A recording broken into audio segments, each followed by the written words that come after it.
액션 let's go 저 건물을 찾으러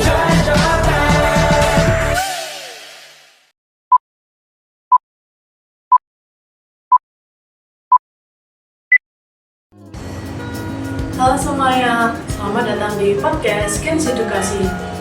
Podcast yang ngobrolin pendidikan dengan cara santai dan seru. Kelas generasi Z. Di sini kita bakal bahas dunia belajar, teknologi, dan tantangan pendidikan di era digital. Jadi dengerin terus ya podcast Games Edukasi. Oh ya, jangan lupa share dan stay tune.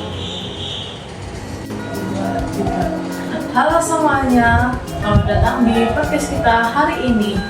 Aku Dia, dan hari ini kita bakal ngobrolin topik yang super menarik, yaitu dampak sosial informatika di berbagai bidang, khususnya di bidang pendidikan. Aku nggak sendirian, di sini ada teman-temanku. Halo semuanya, kenalin namaku Syafira Azahra. Kenalkan, aku Farida Zakia. Kenalkan, aku Sayyidatul Ikrimah. 3. Aku udah excited banget nih buat ngomongin topik ini. Sama, soalnya informatika udah masuk hampir ke semua aspek kehidupan kita. Jadi pasti banyak nih yang kita bahas. Bener banget, teknologi bikin segalanya lebih gampang. Tapi di sisi lain pasti ada dampaknya juga. Nah teman-teman, kita mulai dari bidang pendidikan dulu ya. Menurut kalian, gimana dampak informatika di dunia pendidikan? Wah, pastinya besar banget ya. Sekarang kita bisa belajar nggak cuma dari buku, tapi juga ada internet, ada e-learning, video pembelajaran di YouTube, dan bahkan ada AI yang bisa bantu jawab soal.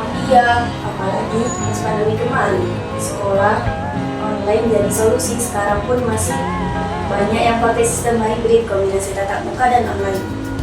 Tapi nggak semua daerah punya akses yang sama ya. Masih ada sekolah yang kesulitan karena keterbatasan internet atau perangkat. Ini bikin kesenjangan pendidikan makin terasa. Setuju banget. Jadi teknologi memang bantu banget. Tapi tetap ada tantangannya. Harus ada solusi biar semua bisa dapat akses yang sama. Jadi teman-teman, tak semua orang punya akses ke teknologi. Masih banyak daerah yang internetnya terbatas.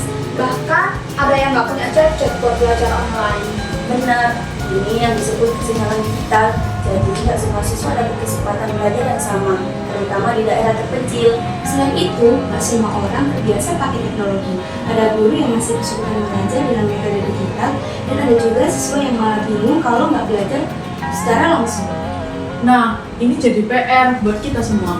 Pemerintah, sekolah, dan masyarakat harus bekerja sama untuk semua siswa bisa dapat akses pendidikan yang merata. Nah teman-teman, selain kesenjangan sosial, ada juga loh dampak negatif dari teknologi dalam pendidikan. Nah, kira-kira menurut kalian bertiga, pernah nggak mengalami itu? Pernah dong, kalau belajar online terus, kadang jadi kurang fokus, banyak distraksi, entah itu main HP, ke sosial media, atau bahkan tiduran waktu kelas online. Iya, aku juga. Terus ada yang namanya plagiarisme digital, karena akses informasi gampang banget. Banyak yang jadi malas mikir sendiri dan cuma copy-paste tugas dari internet.